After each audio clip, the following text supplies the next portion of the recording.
It's a state-of-the-art technique that can help both CEOs and children with autism. Now it is here in Sarasota, and as ABC7's Taylor Tarragano tells us, it is changing lives. Taylor? Good evening, Alan. This technique takes a deep dive into your brain waves using the irregular patterns to guide your brain back into a more healthy and balanced state.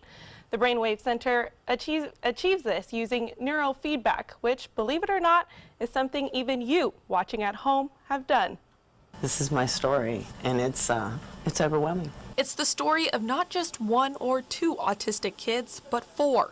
It starts with Cody, the oldest, now 8 years old, diagnosed at 1 with autism, a speech and language delay, and sensory issues. Cody couldn't speak, so he banged his head into walls and tile floors. His frustration level was through the roof, and I was at a loss as to how to help him. Kathy Brady found Easter Seals, an organization that offers numerous services to over 1 million children and adults with disabilities nationwide.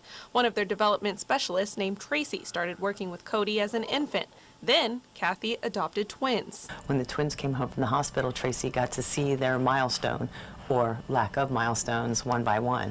So Tracy was actually able to say, Kathy's kids aren't hitting their marks, and so we knew by their first birthday that they would go into therapy. The twins, KK and Isaac, are now 6 years old, with many of the same issues as Cody, but the one with the most challenges is the youngest, 5-year-old Trevor. You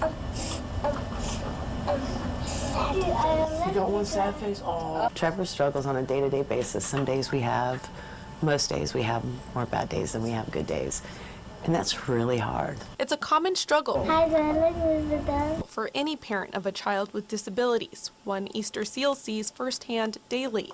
But now they're trying a new strategy, a pilot program, a new partnership with the Brainwave Center. We have a chance to have children have additional training that helps them focus so they can learn and have their brains calm down or step up. The program uses neurofeedback, a way of learning almost everyone is born with. You learned your ABCs. They showed you your ABCs, and you sang the songs, and you recited them, and then you knew your ABCs. Same thing with riding a bike. Got on the bike and you fell down. Before you even hit the ground, you were building new neural pathways in order to learn how to ride that bike, and then you were riding the bike. Brain training, but instead of bikes or the alphabet, this center uses movies. So essentially, you watch this movie.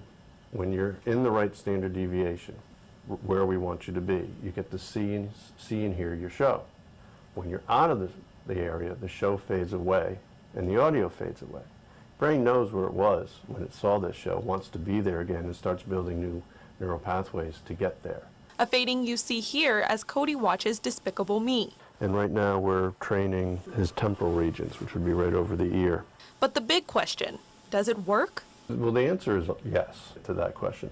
For many of them, it's a lot of behavioral, a lot of changes in how they react with other people. Some folks start to use their words more.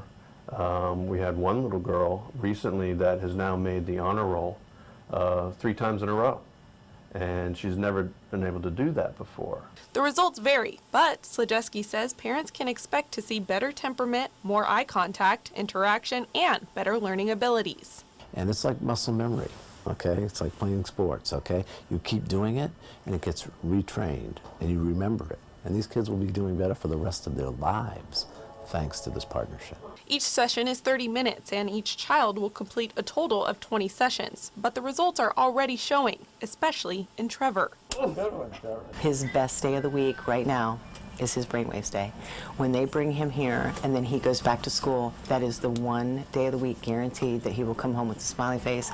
He has no issues. They have no behavior problems. The whole rest of his day is just exciting progression that gives this supermom a new hope for her kid's future, one that doesn't include a dependency on medications. And that's the last thing we really want to see. That's the last resort for us. So when this opportunity presented itself, we grabbed it with both hands, and just what we've seen so far, we're thinking that it may keep that from happening again. Medication might not be in their lives, may not have to be in their lives because of this. So, sorry.